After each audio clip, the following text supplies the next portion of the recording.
piece of shit Don King, who's just a wretched, slimy, reptilian motherfucker. Mike Tyson was earning millions on contracts, but he never received those amount.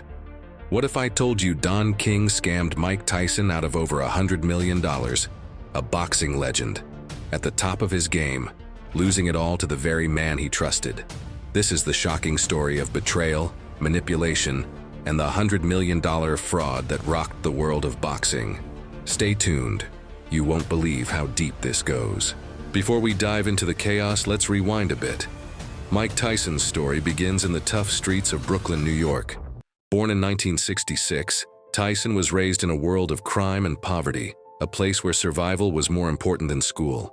By the age of 12, he had already been arrested more than 30 times. His future seemed uncertain, until a chance encounter with legendary boxing trainer Cus D'Amato. Cus saw potential in Tyson, a diamond in the rough. D'Amato took Tyson under his wing, not just teaching him the fundamentals of boxing, but shaping him into a future world champion.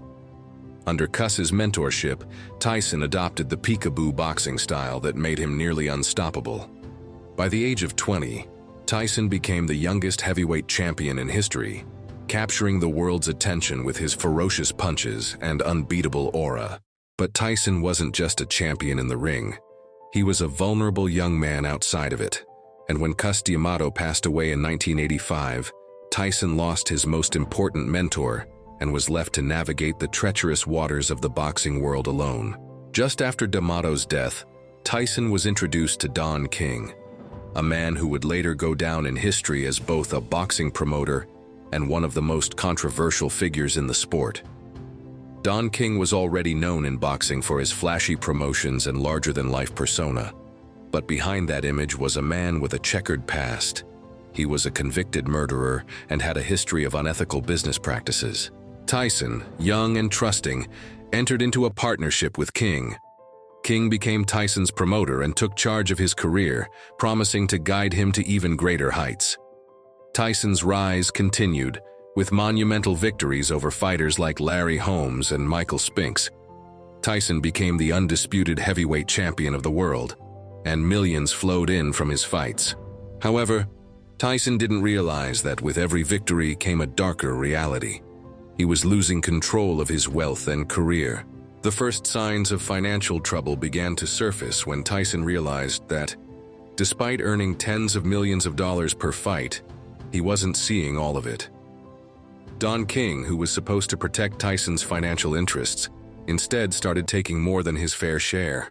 King, who had control over Tyson's contracts, was accused of manipulating the terms of those agreements to ensure that Tyson's earnings were slashed. Tyson's income, which should have been in the hundreds of millions, was being siphoned off by King through excessive commissions and hidden fees. King took up to 33% of Tyson's earnings, way beyond the typical 10–15% taken by most promoters. One of the most egregious examples of this financial manipulation occurred during Tyson's fight with Buster Douglas in 1990. Tyson earned $20 million from the fight, but it's widely believed that King pocketed a significant portion of that sum. Moreover, Tyson's pay-per-view earnings, which were massive at the time, were reduced by hidden deductions and shady business dealings. Tyson, still young and trusting King, had little knowledge of the business side of boxing. He thought King was working for him, not against him. But as time went on, Tyson began to see the truth. His money was vanishing, and Don King was the one benefiting the most. It wasn't until later that Tyson realized the full extent of his betrayal. Despite earning millions, he was drowning in debt and facing serious tax problems. Tyson started to see just how much Don King had taken from him. By the time Tyson became aware of what had happened, it was too late. The damage was done. Don King had essentially stolen millions from Tyson. It's estimated that Tyson was defrauded of around $100 million over the years, which included not just commissions, but also mismanagement and manipulation of fight contracts. Tyson's anger grew. How could someone he trusted, someone who was supposed to be his mentor, do this to him? The betrayal cut deep. But Tyson wasn't just going to let it slide. He decided to take legal action. In the late 1990s, Tyson filed a $100 million lawsuit against Don King, accusing him of fraud, financial exploitation, and breach of contract. Tyson claimed that King had taken advantage of him by manipulating his contracts and earnings, leading to massive financial losses. Tyson's lawsuit detailed how King had taken a 33% commission from Tyson's earnings, how King had hidden money from Tyson's pay-per-view fights, and how he had taken large sums from Tyson's fight purses without Tyson's knowledge.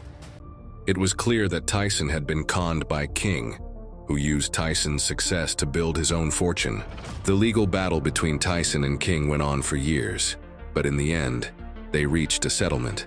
In 2004, Tyson received a $14 million payout, but that was just a fraction of the $100 million Tyson claimed he had been robbed of. Tyson, now a much older and wiser man, has been vocal about the damage Don King caused to his life and career. In interviews, Tyson has called King a crook and expressed his regret for ever trusting him. Tyson admits that he was naive and young, and that King took advantage of his lack of experience with the business side of boxing. But looking back, Tyson has said that King's actions were a major factor in his financial downfall and personal struggles. After the legal battles and financial ruin, Tyson declared bankruptcy in 2003. But despite the setbacks, Tyson managed to rebuild his life and career, even becoming an iconic figure outside of the boxing world.